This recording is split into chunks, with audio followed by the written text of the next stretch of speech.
Yun mga abel, good morning sa inyong lahat. At Sunday na naman, abangan na naman. Kaso busy pa ako, ito pa ang gagawin ko. Magsasangag pa ako ng aking ayan, ng sinaing.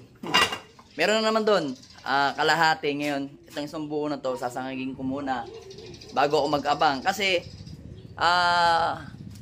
bale siyam yung sinakay nating ibon. So ngayon, yung pinakamalapit na aabangan natin is TGRC, pinakawala ng 615 sa Tarlac. So 5 yung sinakay natin, kaso hindi tayo lumaban ng pooling dahil yun nga, pabago-bago pa ang takbo ng ibon natin. Medyo malapit pa, kaya hindi ko pa alam kung sino yung ilalaban natin. Kasi yung ilalaban natin is si Banlun 73 at sino ba? Si Palawi. Kaso nga lang, yun nga, medyo parang nalalapitan pa sila, kaya yun, hindi sila makahapot sa tamang ano. Ang nauuna is yung mga young bird ng TGRC KFC, si Litar.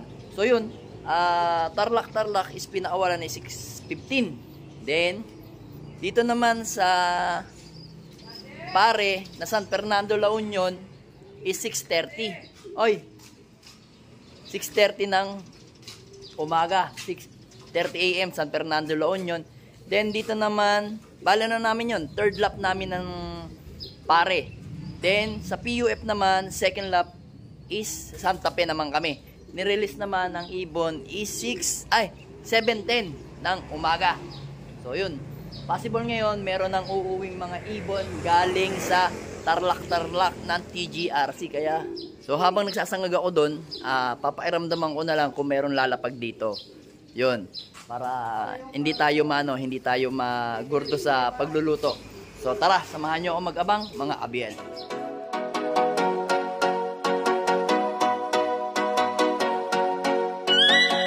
Mga abiel, meron na ang isa. Yan, papapasok ko lang. Ayan, si Litar. Pasok Litar. Ayan, ang aga ni Litar. Oh, anong oras si Litar? Pangalawang beses mo na to, ha. Pangalawang beses niya na. Anong oras ang uwi? Ayan, o, 7:11. Tingnan natin dito sa hindi, 7:09. Ito pa isa, si White Flight. Ayun, yung White Flight. So ito si ito si Johnson Press. Ito kasi medyo mailap, barako kasi to. Namamaris na kasi yan eh. Pasok. Yan, mamaris na kasi yan eh. Lagi silang magkasunod na Ito yung nilaban natin na patibayan. Pero baka ihabol ko rin si Litar, yung isa. Yan, si Litar, baka ihabol ko rin. Asan si Litar? Papahinga naman. Ayun, Litar, ayun. So isang young bird na lang ang kulang dito. Yung kapatid ni Peter B. Ayan. Yun na lang kulang natin. Pero yung dalawang all bird natin doon sa kabila is wala pa.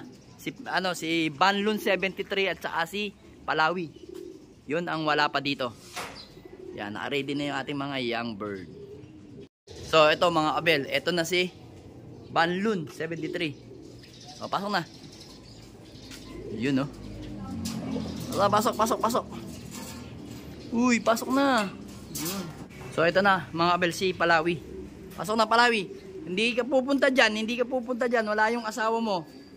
Mamaya pa uuwi. Pasok na. Alright, dire-diretso ang pasok nila, di ba?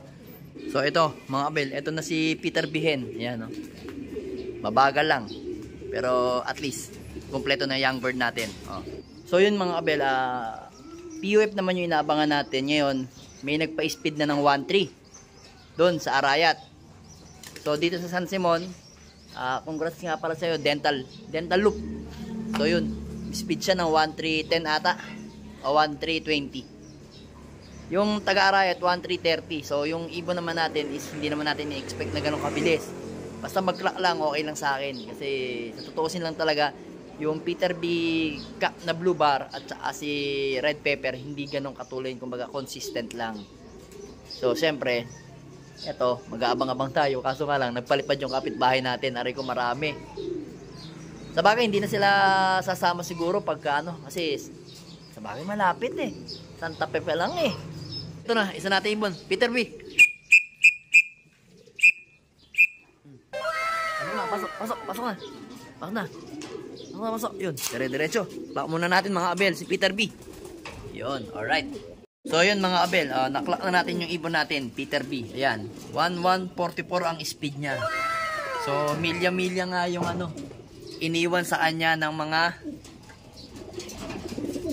arayat. Kasi 1330 yun eh. Dito naman, si paring dental naman, 13 din. 1320 ata, tapos 1285. Hindi talaga tayo mananalo sa pabilisan. Basta importante, clock pa rin ang ibon natin. Yan importante sa atin, clock lang. So, hintayin natin si Brown naman. Ayan, nagyayabang na naman si Banlun. So, yun. Abang-abang tayo kay Brown. So, yun mga abel, si Brown, endo. Kumukuha kasi ako ng laman. Clock muna natin. So, yan mga abel, okay na okay. Ito mo muna sandali. Brown. Red pepper. So, ang speed ng ibon natin is 1094. Oh, ayan. Takbong pogi ng mga ibon natin. Talagang hindi sila speed. Hindi mo aasahan sa speed talaga itong mga ibon natin. Pero sa diktikan naman, yan. Doon natin naasahan yung mga yan. Alright. Kompleto na yung natin. PUF. Santa Fe. Second lap ng PUF. So, ang naman natin mga abel is yung pare. Yan. So, yun mga abel. Binigla tayo ng ating ibong dalawa sa pare. Ayan, magkasunod. Ito unang dumating si 3 bar. Sumunod itong si nabubulol-bulol pa gawa ng Ayan siya. Basang-basa siya mga abel. Mukhang lumanding siya sa Ewan ko, parang basa siya Ayan basang-basa Ayan.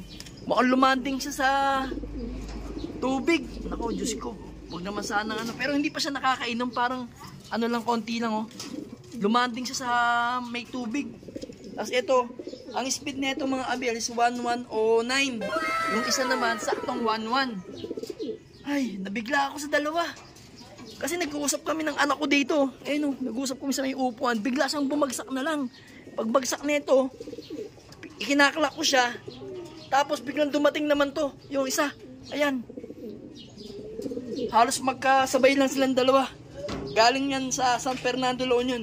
Pagod na pagod yung ibon natin Alright, pagpahingahin lang natin 2 to 3 hours. Natin bibigyan sila ng ng supplement nila para balik lakas sila. Pero okay naman dahil ito naman yung kanilang ininom. Ihi ng palakang may kulugo. Sobrang nito, bisa nito. Ay, asan? So ayan mga kabelo. Yan yung ihi ng palakang may kulugo. Alright. Yan yung pan-recover natin. Wala nang kuskus bulungos. Yan pa lang, sa alam na. After 2 to 3 hours, mabibigyan na natin sila ng supplement. Kailangan muna, mairas muna nila yung katawan nila bago tayo magbigay kung ano-ano. Alright, ganda ng pauwi natin, dalawa. Pare, 2 out of 2. PUF, 2 out of 2. Alright. Thank you Lord. Yun, mga abel, good news. Yung ibon natin, ayan, nag-aabang daw yung anak ko. Nag-aabang siya. Asan? Wala ka nang aabangan. Wala na, umuwi na eh. Complete. Where's the bird? Where's the bird? Ayun, ang bird. So yun mga abel, bale, good news mga abel. Yung magkapatid na Peter C, ayan. Ito sa ranking natin out of 1-5, number 9 sa ranking. Ito namang isa is number 15 sa ranking. Alright na alright yung dalawa. Ganda ng pauwi natin. So ito lang, napapansin ko lang, parang kanina, mukhang siya, pagod na pagod. Talagang, hindi, kasi mga abel, nag-speed ng halos 1-1 yung mga ibon natin Mukhang mabibilis yung ibon. Galing San Fernando La Union. So sana recover ko to na maayos. Tingnan natin mamaya. Nakainom ng ihin ng palakang may kulugo. So kailangan ilagay natin to. Basa medyo basa siya dito. Pero wala namang putik yung paa niya. Sana hindi siya nag-dive sa Kasi sa pakpak wala namang basa Kasi kalimitan, doon sa mga nakikita kong mga video, may mga possible kasi nangyayari pag galing sa malayong liparan yung ibon, nagda-dive sila sa ano, sa sapa o kaya ilog. Pag dive nila, sabay angat uli. Yan. So ito, medyo nung kanina, medyo basa-basa pa siyang konti. Mukhang uminom to Uminom to saglit. Pero ito, rekta, diretso. Yung ibon, no? Kaya hindi sila kailangan pagpahingay natin sa mga asawa nila. Yan. Yan si Tribar. Ito number 9 mga kabel. Ito naman number 15 sa ranking ngayon sa paklak natin ng San Fernando, La Union. Alright, ganda ng pauwi natin. So ito, sa ato wala pa, mga all bird yan Ganda ng ano natin, yan pauwi natin yan sa pare. Kompleto Ricardo mga young bird natin. Pati PUF natin. Takbong pogi lang si Brown at saka si Peter B. Yan mga gusto ko, ganyan consistent lang. Huwag nyo masyadong hatawin. Saka kayo humato pagka medyo ano na, duluhan na. Kasi itong si Red Pepper at saka si Peter B, mga kabel, ang last lap namin sigurado malamang sa alamang sa Palawi Island, Cagayan. Sigurado doon papakawalan ng ibon namin. Kaya kailangan makompleto nila yung claing hanggang bago magpalawi. So doon magkakaalaman kasi tawid dagat din yun. Kung sa south tawid dagat, dito sa norte nagtatawid dagat din tayo. Kaya alright na alright. So ito, bali ano na lang mga kabel, 3 laps na lang ang pare natin. Bantay, Ilocos Sur, Enrile, Cagayan, at ewan ko kung Santa Ana Cagayan o Apari.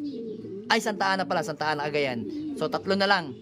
So yun, harapin muna natin yung recovery ng ibon natin, then saan natin isipin yung mga ibang lap. Kasi ang sunod, Bantay. Yun muna ang pukusan natin, saan na lang yung last 2 laps na yun. Bantay, Ilocos Sur muna. So alright mga kabel, ganda ng pauwi natin. Sayang lang hindi natin sila na video sa paglanding kasi talagang kahit kayo mabibigla kayo, talagang eto talaga bulusok sa baba. Hindi ko napansin kasi nandito ako nakapwesto mga kabelo. Ayan dyan, kung saan ako nakapwesto sa, ayan dyan sa asawa ko, nandyan kaming dalawa, nag-uusap kami ng anak ko si Brain. So ngayon, habang nag-uusap kami tungkol sa ML, biglang bumagsak yung ibon namin dito. So hindi ko na nga na-video kasi nagmamadali ako papasukin para maganda yung speed niya. Yun naman, hindi naman tayo nagkamali. Yun yan, naging number 9 siya sa ranking ng claing na Santa Ana. Anang San Fernando, La Union. Then yung isa naman is pang number 15 sa claing. Ayun yung bumaba. Ayan. Mamaya-maya papakainin na natin yan ng mahiwagang extra beans.